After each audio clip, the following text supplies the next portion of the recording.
Quo Vadis Europa es una de las expresiones que más han acompañado a la Unión Europea desde sus orígenes, porque a lo largo del tiempo, la Unión Europea se ha convertido en el proyecto de integración político más exitoso de la historia. Sin embargo, sus críticos también la han acusado de ser demasiado débil e irrelevante en un mundo de gigantes. Pero la invasión rusa de Ucrania ha cambiado esa idea, porque ahora Europa aspira a ser una potencia geopolítica y lograr su propia autonomía. La pregunta es, ¿podrá conseguirlo? Hoy, en No es el fin del mundo, analizamos hacia dónde va Europa. No es el fin del mundo, el podcast semanal del orden mundial. Y hoy en este episodio están con nosotros Alba Leiva. ¿Qué tal, Alba? Pues muy bien, aquí estamos. Hombro con hombro. Hombro con hombro, estamos muy cerquita hoy. Sí. Y David Gómez, ¿qué tal, David? Pues muy bien, aquí en Amor y Compañía. En Amor y Todos Compañía, juntitos, ¿no? un entorno cálido y sobre todo tú, cercano. con esa sudadera, ¿no? Es verdad, sí. Para quien nos esté viendo a través de YouTube, me he puesto una sudadera que no es que me la haya comprado, me la regalaron en el Parlamento Europeo y dije, bueno, pues qué mejor día que hoy. Que más no es el Día de Europa, me la podía haber puesto en el Día de Europa. También. Pero hay elecciones europeas en nada, así que… Eso es, así que es un buen momento. Como a veces traemos outfits hoy no traemos confeti. Relacionados. Hoy no traemos confeti, Menos se mal. acabó eso. Pero bueno. Así que tenemos una sudadera de la Unión Europea. Y luego, además, en este nuevo estudio tenemos a nuestra primera invitada, que no es una invitada cualquiera, porque hablamos de la decana o con la decana de la Escuela de Asuntos Internacionales de Sciences Po de París y ministra de Asuntos Exteriores de España entre enero de 2020 y julio del 21. Arantxa González Laya, bienvenidos al Fin del Mundo. Buenos días. Muchas gracias por estar aquí. Y no me habéis avisado, pero si no, yo me vengo también con mi sudadera, porque esta es una sudadera que a mí… Has venido de azul, es decir, que esos Hombre, combinados vamos. A mí me gusta mucho esta sudadera. Hoy es un día muy de azul. Vamos a hablar mucho de la Unión Europea, de esas elecciones que son inminentes y de todos los retos que ha tenido en estos 5 años, que no han sido pocos. No sé si a von der Leyen en 2019 le dicen, mira, esto es todo lo que te viene en los próximos 5 años. Dice, a lo mejor yo no me borro de esto. Sí. Pero bueno, está claro que en el próximo lustro también vienen muchísimas cosas por delante. Pero antes, como siempre, David, ¿por qué vamos a hablar de este tema hoy, del tema de elecciones europeas? Pues lo hemos dejado caer un poco, ¿no? Porque entre el 6 y el 9 de junio se celebran las elecciones europeas, en las que los ciudadanos de los 27 países de la Unión Europea elegirán a los 720 diputados del Parlamento Europeo para los siguientes 5 años. Uh-huh. Y estos comicios son fundamentales porque pueden condicionar el futuro del proyecto europeo en los próximos años. Y precisamente eso es lo que vamos a analizar hoy. Hacia dónde va Europa, en qué situación se encuentra ahora mismo y cuáles son los principales desafíos que le esperan después de estas elecciones. Este tema de los retos y un poco la perspectiva que tiene la Unión Europea por delante, creo que es uno de los temas más interesantes, porque no hay solo el conflicto, está el tema de cambio climático, también el tema de la regulación de la inteligencia artificial, que ha sido uno de los grandes melones, por así decirlo, de estos años. Tú, Arantxa, ¿qué dirías o cómo resumirías qué está ahora mismo en juego en estas elecciones europeas? Pues está en juego el que la Unión Europea siga teniendo la capacidad de influir sobre el mundo, porque solo influyendo sobre el mundo vamos a poder nosotros garantizar la prosperidad para los ciudadanos, la democracia, que es una especificidad también de esta construcción europea, y la solidaridad, los 3 pilares que constituyen la casa europea. ¿Sabes? Hace 30 años, pensaba viniendo a veros hoy, hace 30 años el mundo era como la Unión Europea. El mundo lo impulsaba la economía. El mundo creía en unas relaciones construidas sobre el derecho, una construcción de reglas, de respeto a unas reglas de juego. Y el mundo creía, un poco como la Unión Europea cree, que puede haber una convergencia de todos los países, de todos los ciudadanos, hacia un punto común. Pero es que 30 años después, la Unión Europea se parece menos al mundo. Y la cuestión es cómo empezamos a parecernos más al mundo para poder incidir sobre él. Porque si no incidimos sobre el mundo, no garantizamos la prosperidad y la seguridad de los ciudadanos europeos. Esto a escala nacional no es posible hoy. Solo es posible hoy hacerlo a escala europea. Claro. Al final también tenemos que pensar un poco de dónde viene o todo lo que ha sufrido la Unión Europea estos últimos años, que David lo apuntaba un poco antes, pero creo que merece la pena detenerse porque venimos del Brexit 2016, que parecía la hecatombe, la Unión Europea se rompe, se va uno de sus miembros, pero luego vino la pandemia del coronavirus y vemos ahí también una crisis global en la que ser europeo y pertenecer a la Unión Europea es un beneficio, ¿no? Porque se dan todos esos mecanismos de ayuda, se se avanza en esa integración, en esos mecanismos de solidaridad que igual esa década anterior no estaban tan presentes. Que esto es como la resaca de Fukuyama, ¿no?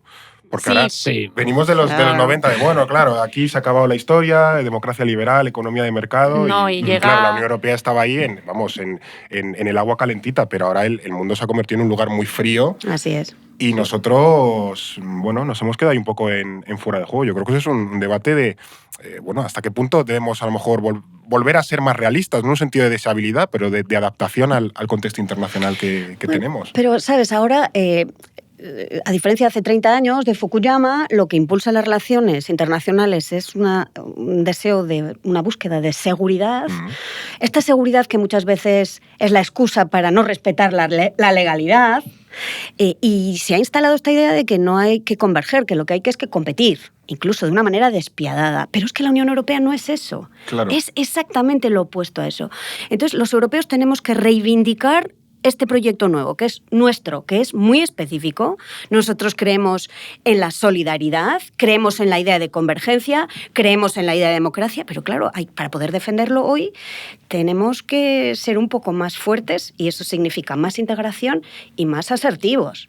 Porque sentándonos a dar lecciones no sirve. Tienes que ser capaz también de desplegar ese proyecto tuyo frente a quienes están negándolo.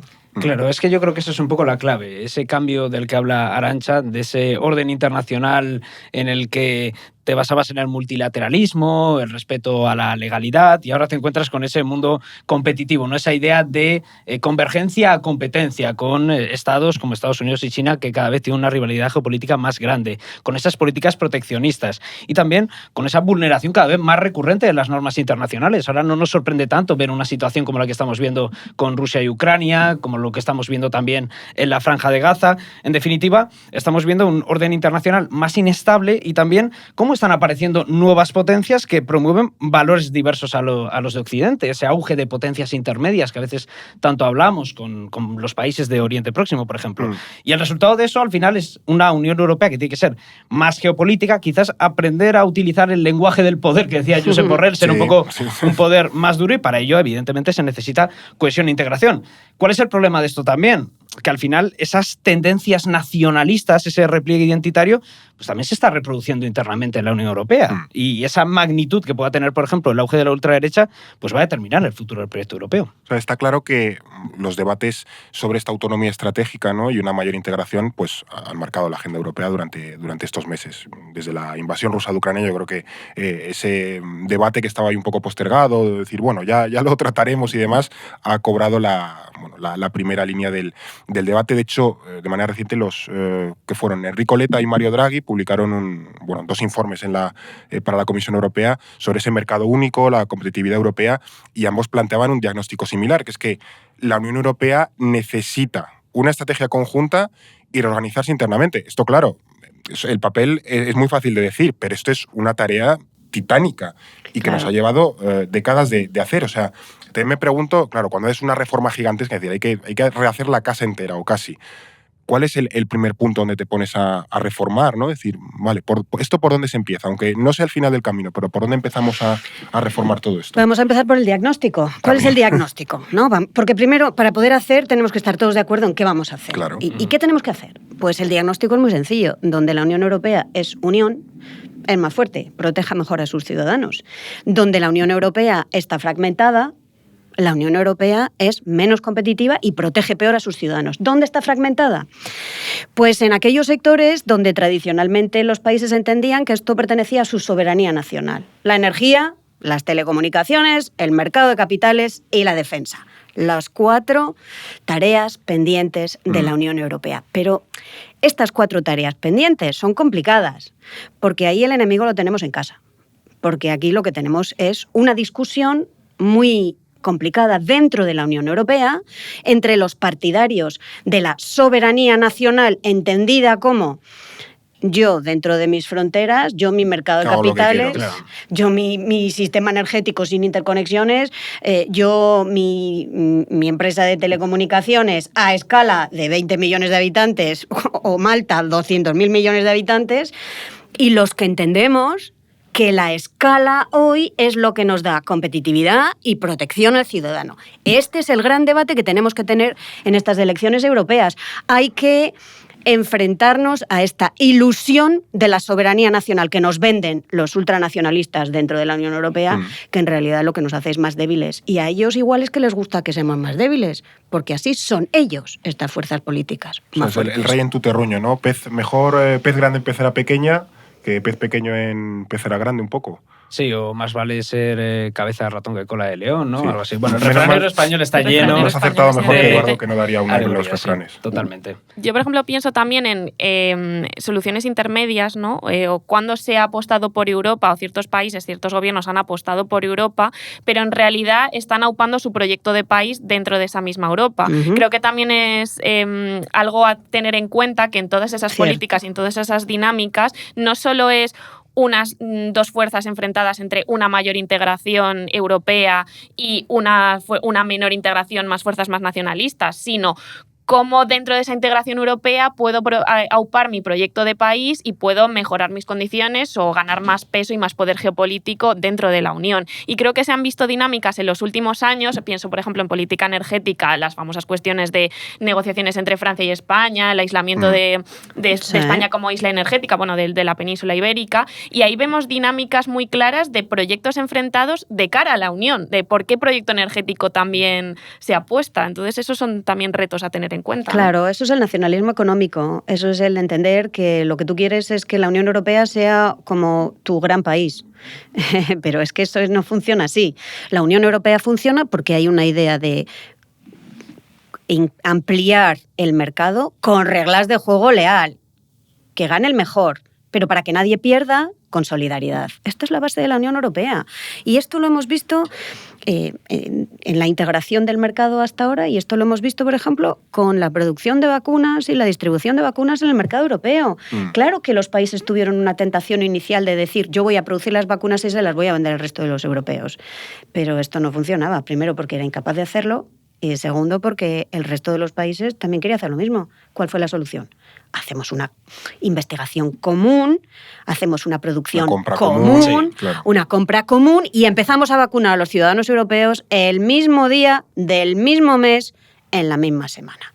Para que haya esta idea de que somos todos iguales dentro de la Unión Europea, ¿no? Y un aprovechamiento de las economías de escala, al final. Así es. Porque eso es interesante porque al competir, al plantear esta siempre idea de competitividad, casi nunca te planteas que tú puedes ser el que pierda. Porque siempre cuando planteas competir, ¿por qué crees que vas a ganar? Nadie pelea para perder, ¿no?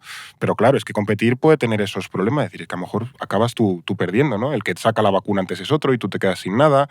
El que se lleva, yo qué sé, el acuerdo de gas es otro país y tú te quedas sin nada. Entonces, al final, esa economía de escala nos protege a todos. Ganas menos, pero probablemente asumas menos riesgos y te asumas menos a perder, ¿no? También es lo que pasa un poco con la defensa. Así es. Sí, totalmente. Y más allá de estos dos puntos que ha tocado Arantxa, el del aumento de la integración en sectores estratégicos, con esa ampliación del mercado común, también de la seguridad y defensa, que creo que es un punto que le podemos dedicar bastante análisis más adelante. Sí. Otro elemento que creo que puede ser interesante también de cara a hablar de esos cambios o de esa reforma de la Unión Europea es el asunto de la ampliación. Porque se ha hablado mucho de esa necesidad de la Unión Europea de expandir su influencia geopolítica por Europa, acelerando la integración de países del espacio postsoviético, como puede ser Ucrania, Moldavia o Georgia, que estamos viendo recientemente estas protestas, y los Balcanes también, occidentales, por supuesto. Pero claro, eso también plantea un dilema de cómo se debe acometer esa integración, si eso va a implicar algún tipo de cambio en el proceso de toma de decisiones, si es funcional una Unión Europea de 30 y pico estados con la regla de la unanimidad, si hay que hacer alguna reforma a los tratados. No sé eso, Arantxa, ¿cómo lo ves? ¿Qué piensas? Y me hacía pensar, cuando planteas esta pregunta, me hace pensar en la última gran ampliación, ¿no? La ampliación tras la caída del muro de Berlín. Sí. Otro momento geopolítico increíble en la historia de la humanidad y en particular en la historia de Europa, porque esto ocurre en Europa. Y se plantean un poco los mismos dilemas, ¿no? Como si ampliamos, ¿cómo vamos a hacer sitio para que toda esta gente comparta también el mercado, talento, los recursos, la solidaridad. ¿Cómo hacemos para que estos países que entran se ajusten al modelo europeo, incluidos los valores europeos? ¿Y cómo hacemos para que la Unión Europea se reforme para poder aceptarlos y seguir siendo un espacio funcional? Y esta es el mismo dilema que tenemos hoy. Claro, cuantos más somos, más difícil es esta cuestión, claro. Pero miremos también 20 años atrás. Porque el éxito de convergencia de estos países que entraron tras la caída del muro de Berlín a la Unión Europea hoy es increíble. Es un éxito. Y por eso los que no están dentro quieren estar dentro de la Unión Europea. Por eso los ciudadanos de Georgia hoy, frente a las injerencias de Rusia, que quieren mantenerlo dentro de su esfera de influencia, dicen, no, nosotros se ponen este jersey que tú llevas. Y dicen, no, nosotros queremos pertenecer a este espacio. Progreso, democracia y solidaridad. Es que es un proyecto que es un imán muy grande. Ahora, tenemos que volver otra vez a cómo hacemos para reformarnos y ayudar a que estos países también cambien para entrar dentro de la Unión Europea. También es interesante en ese sentido cómo la Unión Europea, ahora justo estos últimos 2 años, año y medio prácticamente, ha recuperado esa política de ampliación como forma de política exterior europea y como forma de ampliación geopolítica, ¿no? O incluso de proyección geopolítica. Se había abandonado porque se entendía que era un proceso muy complejo, porque bueno, la ampliación, la última ampliación tuvo sus controversias, no ha sido fácil de implementar y de ajustar todas esas distintas velocidades. Y ahora dicen, bueno, claro, pero este es un elemento muy atractivo como para renunciar a él. Entonces, parece que la Unión Europea va por olas, ¿no?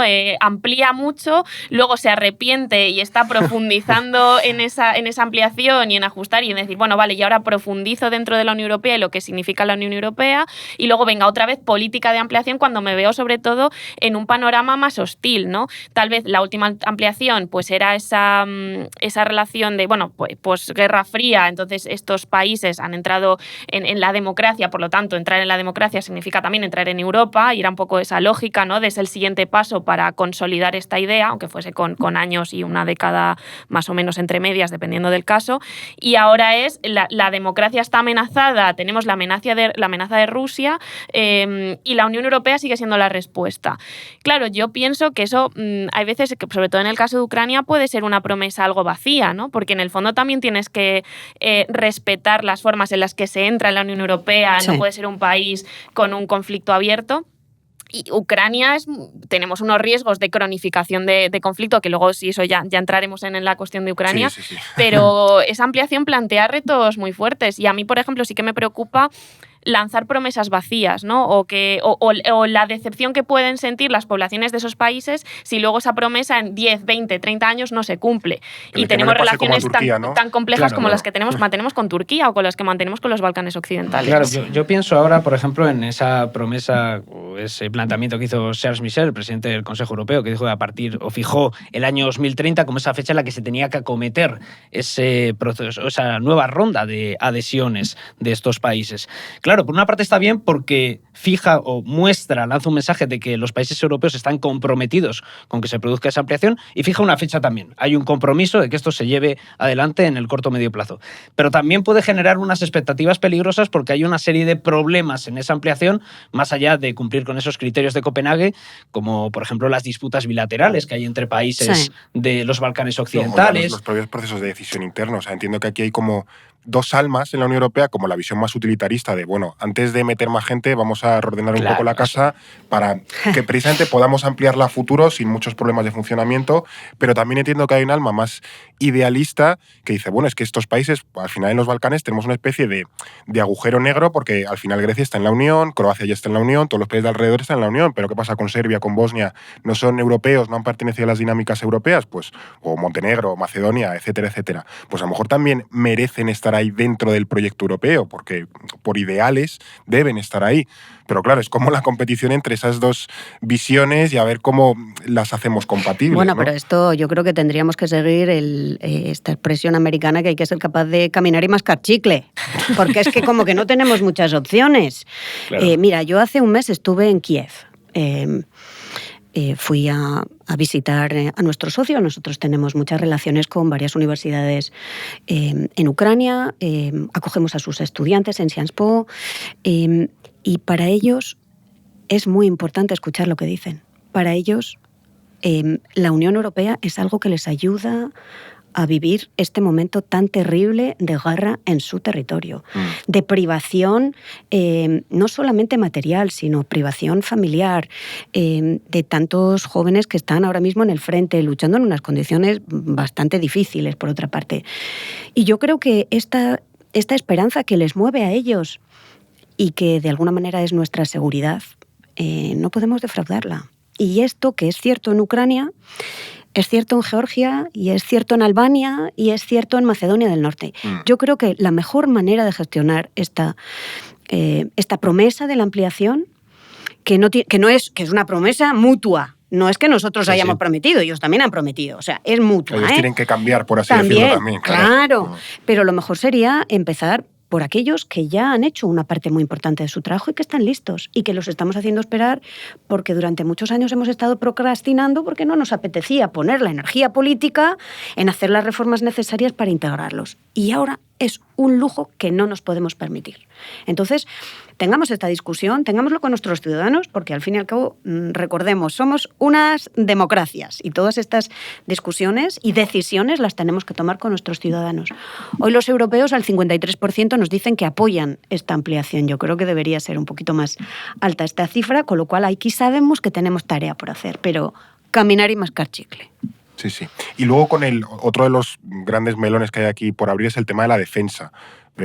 Si Europa está preparada o no para asumir las tareas de defensa. Tenemos ahí en el horizonte las elecciones de noviembre, que si gana Trump, que ahora mismo es una probabilidad bastante, no segura, pero desde luego bastante probable, pues podemos tener un problema en Europa de decir, oye, que os quedáis solos y tenemos que financiar nuestra defensa y la defensa de otros países como Ucrania, tanto en lo económico como en lo material, ¿no?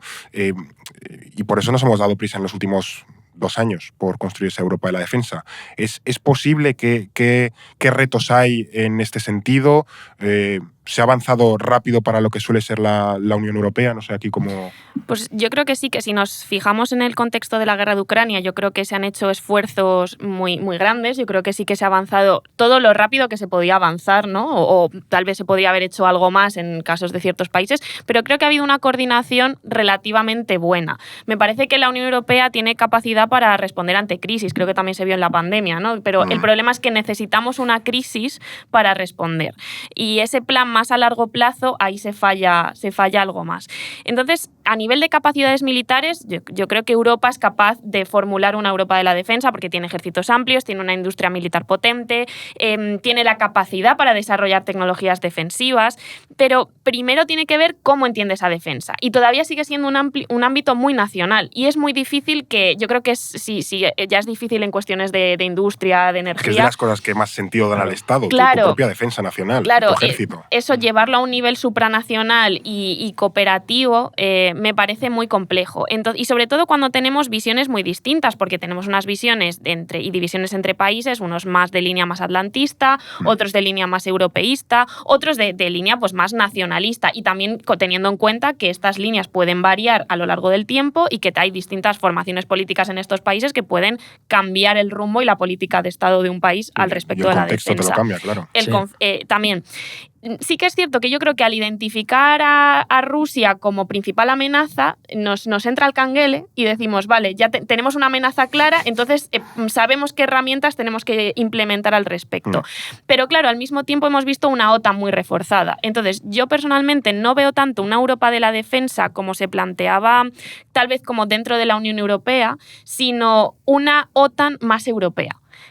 Sí que veo que se pueda reforzar esa organización, la Alianza Atlántica, para que Europa tenga más peso, para que las cuestiones defensivas tengan más peso. Creo que ya los países están avanzando en ese sentido, pero sí que pienso que falta una reflexión todavía, tanto a nivel europeo como a nivel interno de los países, de qué significa la defensa, para qué nos defendemos, para qué producimos armamentos, con quién nos aliamos, a quién compramos armas, quiénes nos venden armas, y eso es un melón bastante complicado de abrir. Totalmente. Yo creo que Alba ha tocado un punto clave, que es esa falta de una estrategia unificada, que yo creo que ha sido un poco el mal que ha arrastrado los países europeos y en concreto la Unión Europea prácticamente desde su origen. origen, porque si recordamos en esos años 50 esa idea de una comunidad europea de defensa que terminó naufragando por el veto de Francia, pues ya muestra esa reticencia y esos recelos a ceder soberanía en un asunto tan sensible como la defensa. Y el resultado es que tienes al final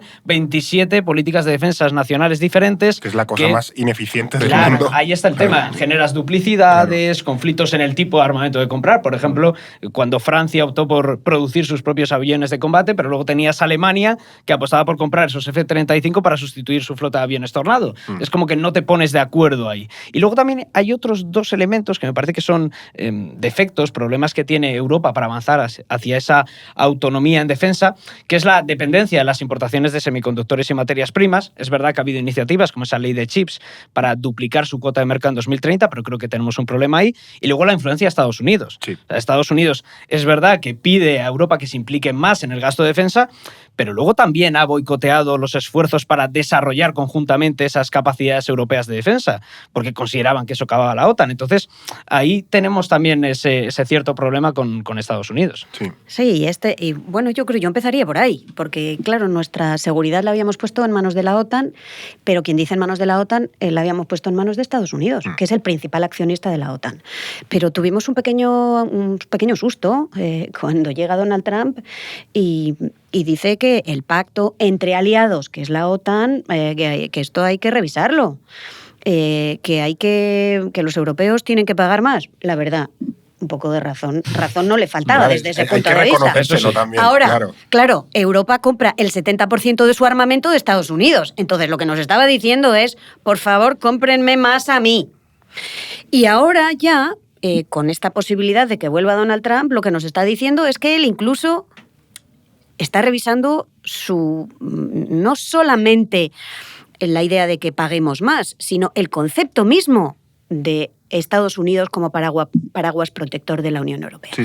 Por lo tanto, si nosotros queremos garantizar la protección de los ciudadanos, y esta es nuestra misión principal, tenemos que tomarnos más en serio la seguridad y la defensa. Yo, como Alba, no creo que tengamos que hacer una seguridad y defensa fuera de la OTAN, pero tenemos que tomar un control mayor de lo que está ocurriendo en la OTAN. Y eso significa, 1, planificar. Nuestras empresas en el sector de la defensa tienen que saber dónde queremos invertir, en qué tipo de sectores, para qué tipo de armamento. Entendamos que la guerra hoy no es solamente física en el terreno, es también una guerra híbrida en el ciberespacio, donde ahí tenemos económica, mucho que invertir. Luego tenemos 27 mercados distintos de la defensa, y eso no es eficiente. Por eso compramos el 70% de nuestro armamento a Estados Unidos, porque no tenemos escala. Entonces, todo esto tenemos que ir construyendo este mercado interior europeo de la defensa para así tener una capacidad de tomar más peso dentro de la OTAN. Y esto es un debate que tenemos que tener con los ciudadanos. Fíjate, los ciudadanos, el 77% de los europeos quieren una Unión Europea común de la seguridad y la defensa. Pero no les estamos explicando qué entendemos nosotros por esto. Y esto hay que debatirlo con los ciudadanos. Nuestros ciudadanos entienden los riesgos y entienden las opciones. Y creo que hay que explicar que no se trata de convertir la Unión Europea, que es un proyecto de paz, en una máquina de guerra.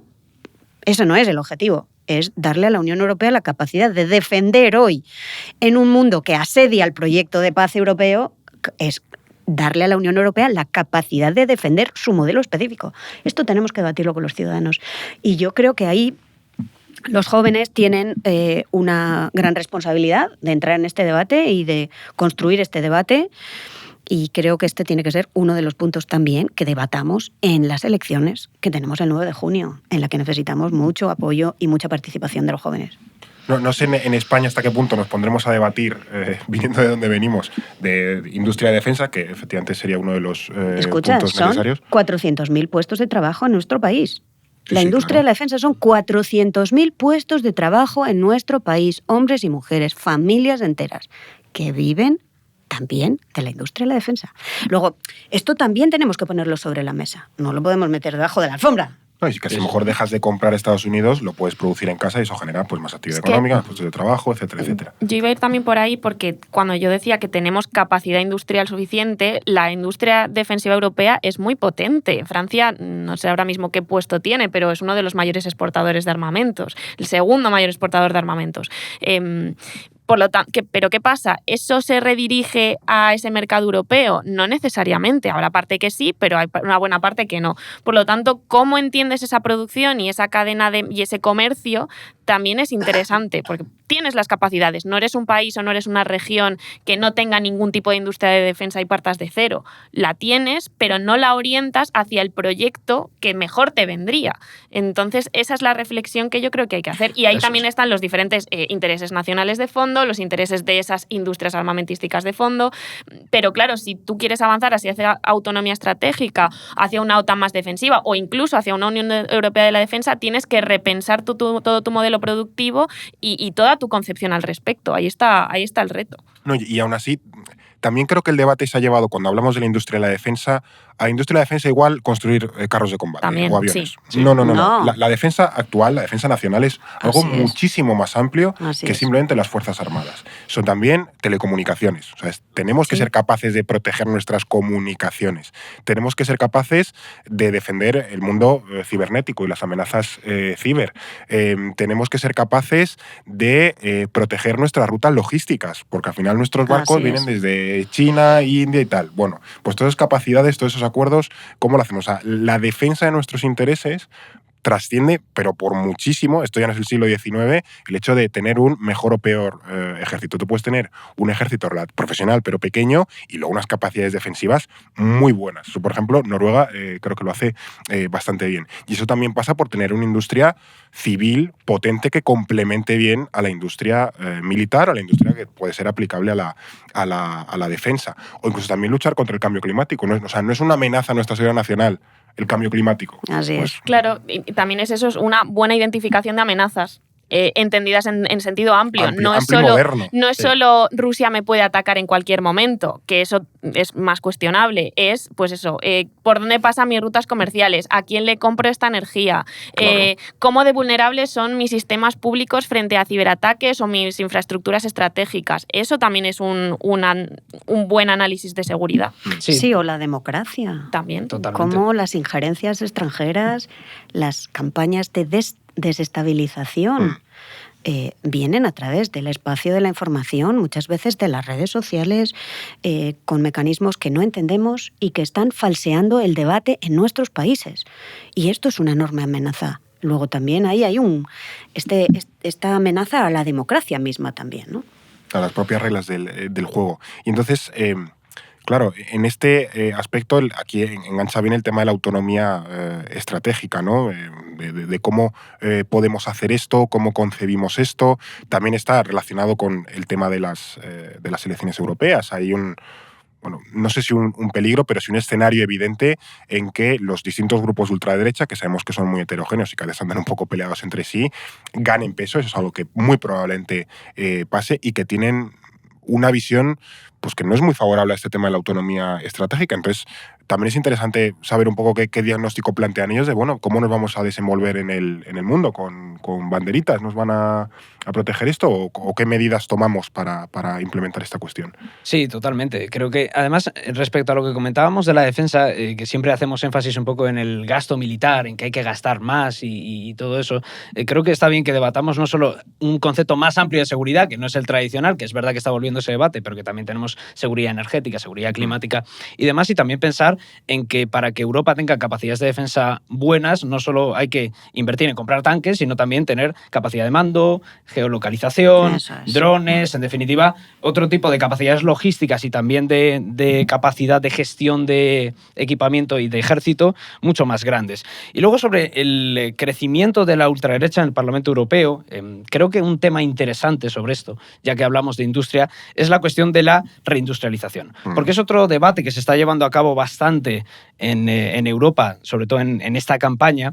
Y hablando de esa idea, es verdad que la reindustrialización cuadra con esas lógicas de la derecha sobre si se orienta a la generación de riqueza o a ese discurso nacionalista de vamos a generar trabajo en nuestros propios países, pero también hay que pensar en el tema de la transición energética, porque es verdad que puede chirriar un poco más para ciertos partidos cómo se asocia esa reindustrialización al tema de la transición energética, corre el riesgo de que no se priorice. Es verdad que, por ejemplo, incluso líderes como Víctor Orbán han admitido que el cambio climático es uno de los grandes retos de Europa, pero ya no es tanto que lo entiendan como un reto, sino la forma que tienen de afrontarlo y el riesgo de que haya una falta de mirada social, también de clase en esas políticas de reindustrialización, menos ambición en esas políticas ecológicas, nacionalismo totalmente en esa reindustrialización y menos peso de esas estrategias conjuntas. Al final es lo que volvemos a decir. Si no hay una visión estratégica conjunta y común de la Unión Europea, pues es mucho más difícil y creo que este es el gran impacto al final que va a tener el auge, o que puede tener el auge de la ultraderecha. Claro. Otra derivada fundamental también de este tema, por seguir avanzando en las cuestiones que nos toca abordar hoy, es el tema de Estados Unidos, que es también un poco como el gran elefante en la habitación, ¿no? Eso, lo que hemos dicho antes, habrá elecciones en noviembre. ¿Qué riesgos nos puede plantear un potencial regreso de Trump? Hemos tocado ya brevemente el tema de la financiación, pero es que en tema económico también hay muchos retos por delante. Y luego también en temas indirectos, por ejemplo, pues al final el tema de Oriente Próximo, lo que haga Estados Unidos nos afecta a nuestro vecindario próximo, ¿no? Entonces ahí hay hay intereses compartidos en ese aspecto. Y ahí esta es la paradoja y por eso tenemos que tener mucho cuidado. O votamos nosotros el 9 de junio y decidimos nosotros lo que queremos, o lo van a decidir un puñado de electores estadounidenses en el primer martes del mes de noviembre. Nos votan con B y con V a la vez. Absolutamente. Pero es que además es terrible porque el sistema estadounidense no es un sistema, es un sistema de democracia indirecta. Puede que haya un candidato al que le vote muchos más estadounidenses, pero el que sale elegido es el que consigue sumar una mayoría de los representantes de cada uno de los estados estadounidenses en un colegio electoral. Es una representatividad, digamos, ¿no? Y esta se decide, esos miembros del colegio electoral se deciden por puñados de votos. Sí, sí. O sea, que pongamos nosotros cuidado, tengamos cuidado en no poner nuestro futuro en manos de un puñado de electores estadounidenses. De Pensilvania. Con todo mi respeto hacia ellos. Ellos que decidan claro. su futuro, pero nosotros decidamos el nuestro. Vayamos nosotros a elegir. De un puñado de electores de un puñado de estados. Así es, claro. de los famosos swing states, que son 6 o 7 y no son más. Y ahí yo diría... cualquiera de los dos, evidentemente los dos candidatos estadounidenses son muy diferentes. Uno, y lo sabemos los dos porque los hemos probado los dos, es como repetir en el restaurante, sí, ¿no? Sí. Ya sabemos cuál es el menú. Te han pasado la cucharita del helado. Uno es mucho más hostil hacia los intereses de la Unión Europea, es más hostil hacia la idea de una comunidad internacional, es más hostil hacia la idea de que tenemos retos en común, y eso lo sabemos, pero no nos engañemos, Estados Unidos ha entrado en una fase de aislacionismo. Esto es una pulsión que también tiene Estados Unidos dentro de su sistema, entre momentos en los que se abren más al mundo y entienden y toman más responsabilidades en el mundo, y momentos en los que ellos se repliegan y ahora están en un momento de repliegue.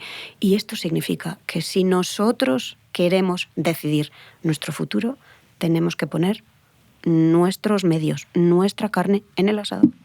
Sí, o sea, creo que Arantxa ha tocado un punto clave, que es que pase lo que pase, nos vamos a encontrar con un Estados Unidos más aislado y más proteccionista. Lo hemos visto este año también en este mandato de Joe Biden, con esa ley para la reducción de la inflación, la IRA, que otorgaba esos incentivos a las empresas que fabrican coches eléctricos en territorio estadounidense. O sea, ese repliegue proteccionista quizás empezó con Donald Trump, pero ha continuado con Biden. Biden es continuista. Y va a continuar. No ha sido rupturista con la política de Así Trump, ha sido continuista, es algo más moderado en ciertas cosas, pero en términos económicos ha sido completamente continuista. Pero sí que es verdad que hay otros puntos que a lo mejor con Trump se pueden agravar más todavía. Creo que está la relación con China. Eso sí que plantea un dilema importante, porque Trump seguramente presionaría a los países europeos bien para que corten sus relaciones comerciales con China o para que las reduzcan significativamente con un socio clave, el principal socio comercial de la Unión Europea, o para que cesen las inversiones chinas en el continente, bien restringiendo el acceso a tecnologías avanzadas, a la inteligencia artificial y demás.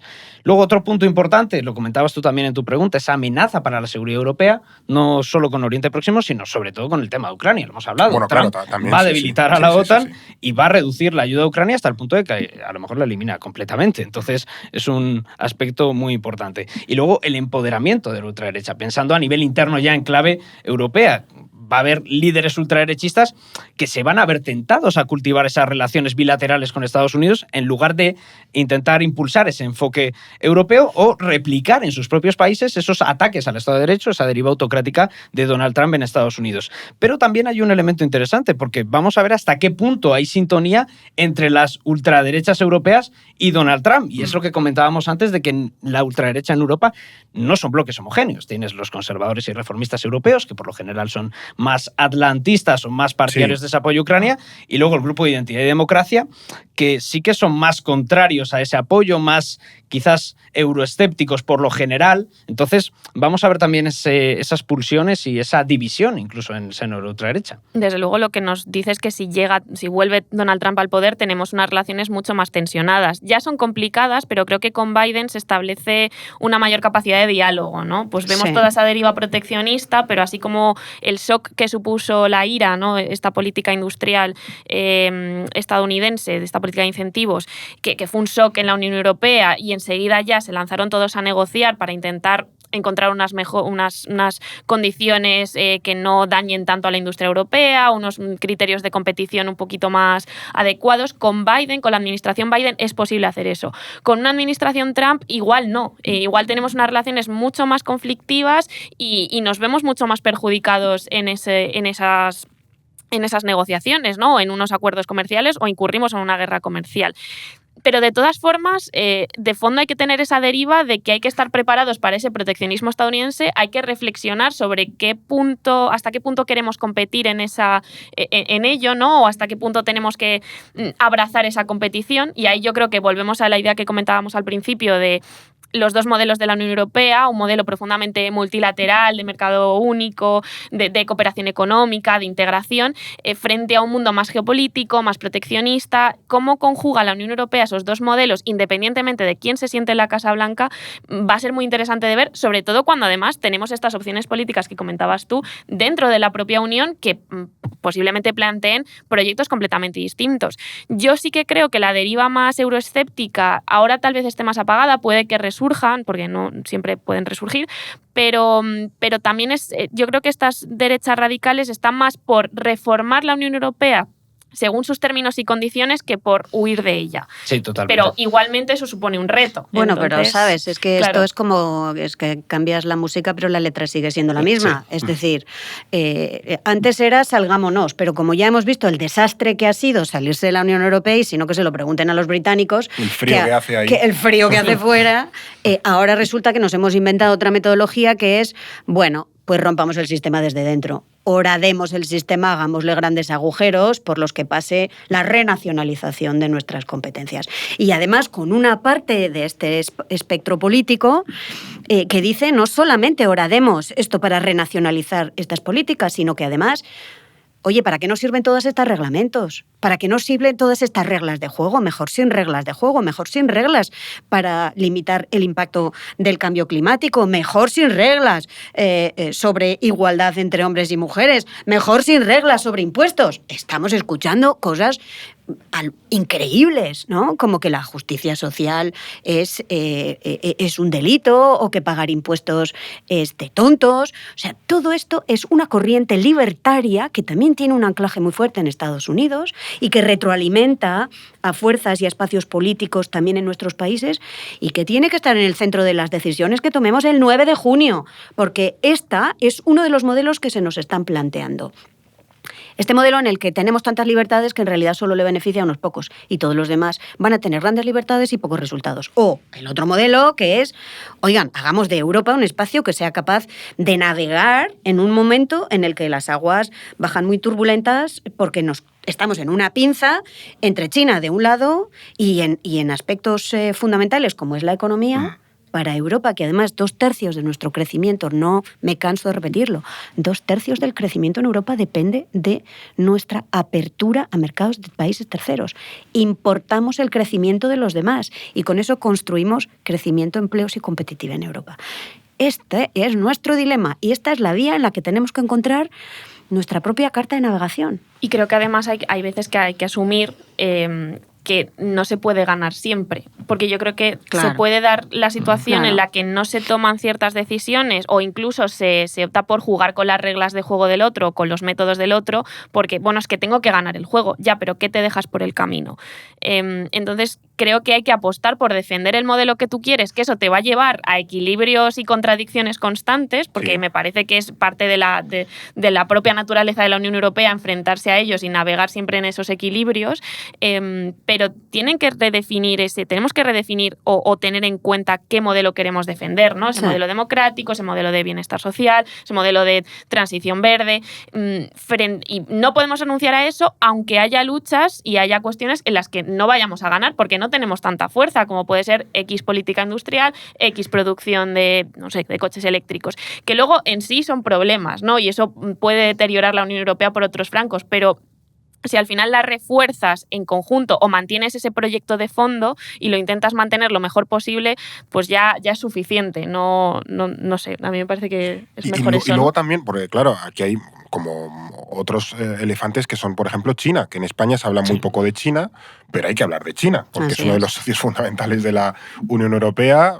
En inversiones, por ejemplo, para el este de Europa, al final todos los trenes húngaros, estos nuevos que están haciendo, son todos chinos.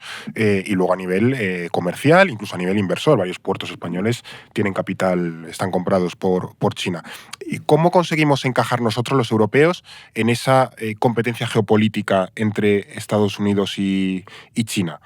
Porque a lo mejor también hay que tomar una posición de o estar al margen o intentar mediar o alinearnos con uno, alinearnos con otros. Es un debate que tiene miga. Sí, y es un debate que tenemos que poner sobre la mesa, porque la alternativa a tener este debate es convertirnos en vasallos del este o en vasallos del De quien oeste, sea, pero sí. francamente, en fin, unos son un poco más amables que otros, pero siendo uno vasallo, Claro. la verdad, tampoco Unos tiene votan y mucho... otros no, pero bueno. Está bien, pero yo creo que ahí la Unión Europea debería, siendo consciente como tiene que ser, de que 2/3 de su crecimiento viene del exterior, hay que diversificar los riesgos. Hay que ampliar la red de relaciones económicas y comerciales con el resto del mundo. Aislarse no es la receta, es aumentar el número de amigos alrededor del mundo. Y ahí, evidentemente, tenemos amigos en América Latina, tenemos amigos en África y tenemos muchos amigos a los que quizás debemos de prestarle un poquito más de atención en Asia. Y luego, cuando llegan momentos complicados, hay que saber también enseñar los dientes. Nos hemos dotado en estos últimos años de un arsenal de medidas en espacios donde la Organización Mundial de Comercio, las reglas del juego multilateral, no había desarrollado ese tipo de, Casi nada de armas. a nivel normativo. Las hemos desarrollado a nivel normativo europeo y ahora tenemos que ser capaces de enseñar los dientes evidentemente de manera inteligente. No hay que disparar la bazooka si no es necesario, igual mejor hacer acupuntura, ¿sabes? Ser un poquito más estratégico, dónde queremos poner el cursor, no dejándonos engañar por los cantos de sirena. Porque ahora hay unos cantos de sirena increíbles que nos dicen que para protegernos tenemos que desconectarnos del mundo. Europa no puede protegerse desconectándose del mundo. Europa tiene que protegerse reconectándose con el mundo, ampliando su red de protección y dotándose de la capacidad también para enseñar los dientes o morder cuando haya que hacerlo. Y es que aquí casi no producimos materias primas, es decir, como te desconectes, Claro. estás fastidiado, básicamente. No, completamente. Y ya hemos visto, habla Arantxa del tema de la diversificación de socios. El caso más claro lo hemos tenido ahora con el tema del cierre del suministro de gas ruso, como Europa rápidamente ha sido capaz de reaccionar a esa crisis y de garantizar su suministro y diversificar también un poco esas fuentes de suministro. Hay que tener en cuenta que China, para la Unión Europea, al final es un socio y un competidor. Entonces, es una posición un tanto compleja así de partida, porque tienes que tener un equilibrio muy, muy precario. Y luego también el eterno problema en el que incidimos, que son 27 países con posturas políticas nacionales diferentes. Sí. Tienes países que abogan por un acercamiento mayor con China, otros que defienden quizás una postura más hostil con Pekín. Y en este sentido, pues la Unión Europea también está condenada, ¿no?, a esas disputas. Creo que, por ejemplo, la visita que hizo Xi Jinping hace unas semanas a Francia fue bastante reveladora de que tanto China como los países europeos pues sí que tienen esa idea de que son competidores pero no adversarios geopolíticos y que necesitan cultivar esos lazos diplomáticos por la dependencia comercial al final que ahora mismo tiene Europa con Francia, que después fue a Hungría y Serbia, desde luego. Claro, es que eso también es significativo, que vaya a los Balcanes y que vaya al país más cercano a Rusia dentro de la Unión Europea. Y de hecho, esto también refleja que es evidente que la Unión Europea y China tienen sus puntos de fricción. Creo que el caso más evidente es esa competencia de los coches eléctricos chinos en el mercado europeo. Los están inundando y creo que es un tema bastante grave. ¿Me vas a permitir que diga esto? Sí. Sobre esta cosa de que no se están inundando de los coches chinos. Miremos las cifras. Por favor, miremos las cifras. En Francia y en Alemania, dos grandes mercados del automóvil en Europa, en los 30 primeros suministradores de vehículos no hay un solo vehículo chino. Cuidado, porque es que aquí es otra vez los cantos de sirena. 1/3 de los vehículos eléctricos que vienen de China son vehículos fabricados por Tesla en China. Entonces vamos a mirar todo esto con mucho cuidado, porque si no vamos quizás a tomar decisiones erróneas. El mercado del automóvil es un mercado enormemente local, el más grande del mundo, China, y es suministrado principalmente por productores en China. El europeo lo mismo y suministrado por empresas en Europa. Los vehículos viajan mal en términos de comercio internacional. Esto no va a cambiar con el vehículo eléctrico. Sin embargo, donde tenemos dos enormes problemas que ocultamos con esto de decir que nos inundan los chinos es la electrificación en nuestros territorios para que el vehículo eléctrico pueda expandirse, porque no hay puntos de recarga suficientes para el vehículo eléctrico, y segundo, tecnología en materia de baterías, que un vehículo eléctrico es esencialmente la tecnología de las baterías. Y ahí es el poder de la investigación y del desarrollo del capital humano europeo. Entonces, a mí me parece que tenemos que tener cuidado porque nos hacen cantar una canción que igual no es la nuestra. Miremos con mucho cuidado las cifras y los argumentos. Las cifras son muy importantes porque en realidad es lo que nos da la realidad. En Estados Unidos acaban de tomar unas medidas, imponer un arancel 100%, ¿no? de 100% a 7.000 vehículos chinos. Eso es lo que exporta China a Estados Unidos de vehículos eléctricos. 7.000 vehículos chinos. Y un país de 300 y pico millones de personas. 7.000 realmente. Y que luego también podemos pensar que si esa estrategia estadounidense de confrontación a China, de competición con China, de bloqueo de el decoupling o de risking famoso, ¿no?, con China, es realmente la mejor estrategia, porque ellos también tienen una serie de dependencias como tenemos en la Unión Europea. Entonces yo creo que hay veces que hacemos un análisis de no, en la Unión Europea dependemos muchísimo de China, vamos a dejar de depender de China, tenemos que dejar de depender de China. Y creo que hay factores, si miramos esa cadena de suministro y nos vamos sobre todo al inicio con las materias primas estratégicas, algunas en concreto sí que tenemos una dependencia muy alta, en otras a lo mejor tenemos más capacidad de diversificación. Eso pues nos puede llevar a debates de, vale, tengo una dependencia excesiva de este país en concreto, que en este caso es China, ¿cómo lo soluciono?, ¿no? Porque a lo mejor sí que tengo un riesgo estratégico al respecto. En otras fases pues puedo competir más porque tengo esa capacidad productiva. Pero es que Estados Unidos también tiene esos mismos dilemas y parece que por cerrarse a China completamente los va a solucionar todos, cuando en realidad no. En realidad puede que esté incurriendo en una carrera geopolítica por avanzar en esa competición y por señalar a China como rival, cuando al mismo tiempo va a tener que incumplir sus propias promesas, seguir colaborando con China y seguir dialogando. Entonces es interesante cómo el discurso geopolítico va por un lado y luego las propias dinámicas económicas, que la globalización no se deshace de hoy a mañana, mañana, frenan ese mismo discurso geopolítico. Entonces, bueno, pues igual ahí Estados Unidos, curiosamente, puede tener que aprender de Europa, a pesar de que siempre estamos un poco con el látigo dándonos a nosotros mismos todo el rato, ¿no? Me encantaría quedarme en este debate sobre China una hora más, y también porque está la idea de construir un campeón eléctrico europeo de coches, que, bueno, pues al final si Estados Unidos tiene uno y China quiere tener otro, pues a lo mejor en Europa tenemos que plantearnos eso, pero no me gustaría que para ir terminando este episodio, pasemos por alto el tema de Ucrania. Además, estas semanas de atrás ha abierto como segundo frente, o nuevo frente, se ha abierto el de Kharkiv y demás, y de nuevo enlazándolo con Estados Unidos sobre si vuelve Trump. Creo que hay una pregunta en el aire, si está preparada la Unión Europea para garantizar el apoyo a Ucrania, tanto en dinero como en armamento, porque eso de aquí a 6 meses puede ser una realidad, o al menos en enero, cuando toma el cargo el nuevo presidente de Estados Unidos. Eso puede pasar de aquí a menos de un año. Sí, y por eso tenemos que estar preparados. Yo creo que la Unión Europea, a pesar de que los agoreros decían que la Unión Europea no iba a ser capaz de seguir apoyando a Ucrania durante mucho tiempo, los agoreros se han equivocado. Los ciudadanos han entendido en Europa que lo de Ucrania va también de Unión Europea, va también de seguridad y democracia en Europa. Y por lo tanto están apoyando que la Unión Europea siga manteniendo con vida la economía ucraniana y que siga apoyando con un paquete militar cierto más modesto que el estadounidense, pero consecuente, los esfuerzos defensivos por parte de Ucrania.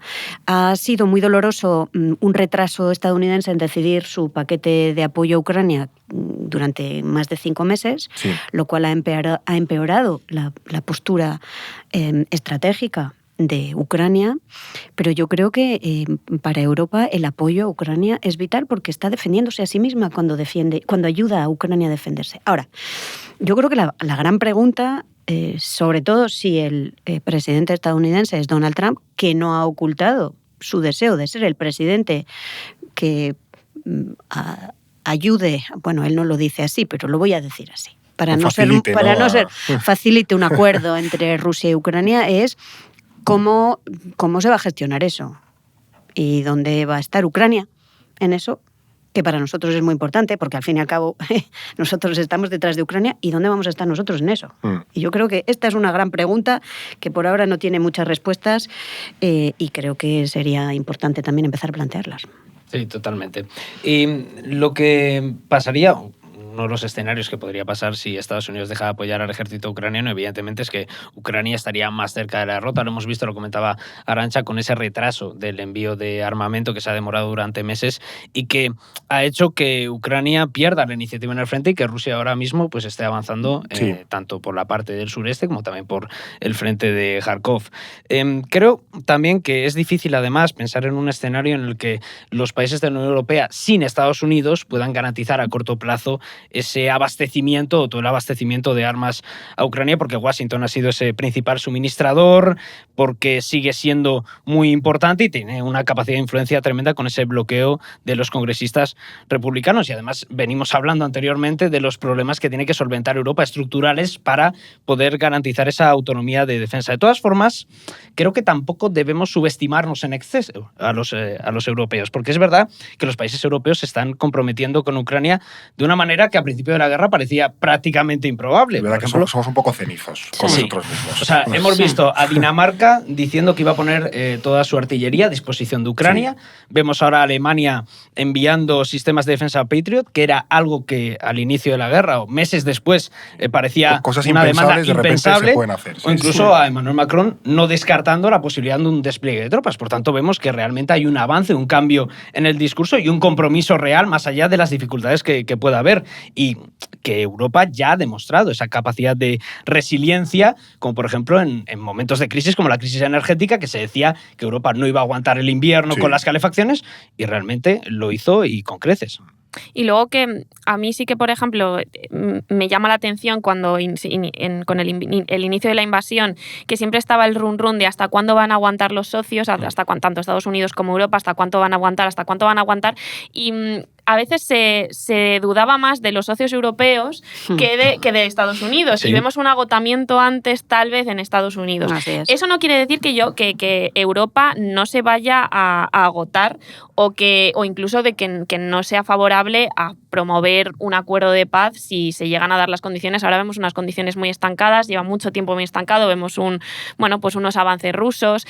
Con esas dudas de Estados Unidos, creo que Washington lanza un mensaje bastante potente que puede ser muy desmoralizante para el lado ucraniano y muy moralizante para el lado ruso. Rusia tiene una gran capacidad de resistencia también. Entonces yo sí que veo una cronificación del conflicto y creo que a nivel europeo hay que pensar también cómo te enfrentas a un conflicto crónico. Y sobre todo, si se da el caso de un escenario de paz, unas negociaciones, que en el caso lo ideal obviamente sería que Ucrania accediese a las mismas y que se hiciesen según su propio deseo, no impuesto por otros, o porque se ha frenado la ayuda de otros, también qué rol van a cumplir los países europeos en garantizar ese futuro de Ucrania, ¿no?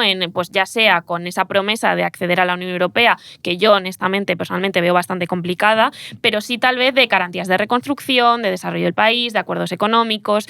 Entonces, bueno, pues ahí también hay distintos escenarios con los que jugar que todavía son muy hipotéticos porque estamos en pleno conflicto, pero que no creamos que el rol de Europa para con Ucrania se finaliza con el envío de armamentos, ¿no? Es una reflexión que creo que tiene que ir más allá. Correcto. No, está claro. Creo que además, son debates importantes a futuros. Además, aquí nos hemos dejado, porque, vamos, si fuese por nosotros estaríamos aquí 5 horas. Y si fuese por mucha gente que nos escucha, sí, también, ¿no? Sí. Los que lavan los platos ya lo han lavado 3 veces. 3 veces. Está- O los y- del gimnasio. en el- Los del gimnasio. Sí, sí, sí. Esos sí. Los están- gimnasios sobre todo. Sí. Están ya hechos unos toros a base Y de los que sacan escucharnos. el perro ya cansado de dar Claro. vueltas al parque, bueno, todo fatal. El perro odia la geopolítica. Arañando en el portal, no, pero por ejemplo aquí nos hemos dejado temas que estaría súper bien abordar, como el tema de relaciones, todo el tema de la pretendida hipocresía de la Unión Europea, cómo conjugamos valores e intereses, tema de Azerbaiyán, tema de Israel y Palestina, tema de Gaza, el Sahel, qué hacemos con el Sahel, incluso el propio rol de España en cómo encajamos en todo esto. Yo creo que es un debate necesario en nuestra política exterior.